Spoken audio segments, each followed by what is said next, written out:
ओम नारायणाय विद्महे वासुदेवाय धीमहि तन्नो विष्णु प्रचोदयात।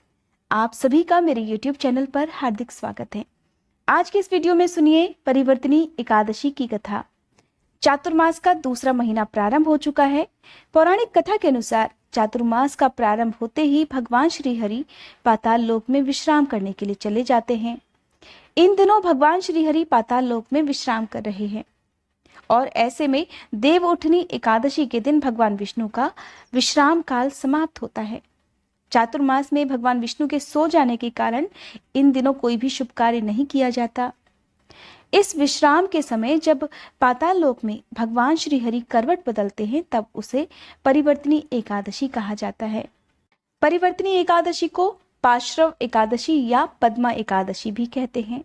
पौराणिक कथा के अनुसार राजा बलि ने अपने तेज और प्रताप के बल पर तीनों लोगों पर अपना अधिकार प्राप्त कर लिया था। अब राजा बलि पूजा पाठ और दान पुण्य भी बहुत करता था। जो भी इसके द्वार पर जाता उसे कभी खाली हाथ लौटने नहीं देता था। इस प्रकार उसकी बढ़ती हुई शक्ति को देखकर सभी देवतागण डर गए और भगवान विष्णु के समक्ष हाथ जोड़कर राजा बलि को हराने की विनती करने लगे। सभी देवताओं की विनती सुनकर भगवान विष्णु ने एक अत्यंत तेजस्वी वामन अवतार धारण कर लिया, जो भगवान विष्णु का 5वां अवतार माना जाता है, और राजा बलि की ओर चल पड़े। भगवान विष्णु के वामन अवतार को राजा बलि पहचान नहीं पाया और फिर भगवान विष्णु ने उससे 3 पग भूमि दान में प्राप्त करने का आग्रह किया।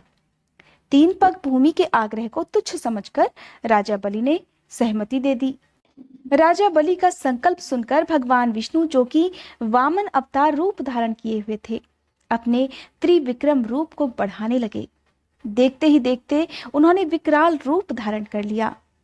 भूलोक में पद, भूवर लोक में जंघा, स्वर्ग लोक में कमर, महलोक में पेट, जनलोक में हृदय, यमलोक में कंठ की स्थापना कर सत्यलोक में मुख, उसके ऊपर मस्तक स्थापित कर लिया। इस प्रकार सूर्य, चंद्रमा आदि सब ग्रहगण, योग, नक्षत्र, इंद्रादि देवता और शेष आदि सभी नागगणों ने विविध प्रकार से वेद सूक्तों से प्रार्थना की।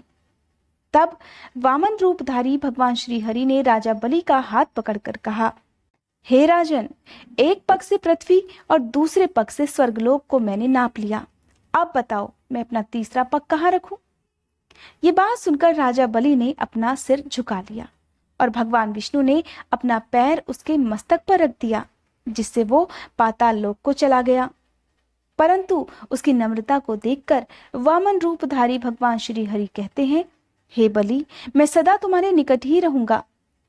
विरोचन पुत्र बलि से कहने पर भाद्रपद शुक्ल एकादशी के दिन बलि के आश्रम पर भगवान विष्णु की मूर्ति की स्थापना की गई।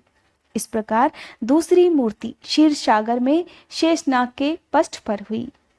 इसी एकादशी के दिन भगवान श्री हरि शयन करते हुए करवट लेते हैं और इस प्रकार स्थान परिवर्तन के कारण इस एकादशी का नाम परिवर्तनी एकादशी पड़ गया। यही कारण है कि चातुर्मास के समय भगवान श्री हरि 4 महीने तक पाताल लोक में निवास करते हैं।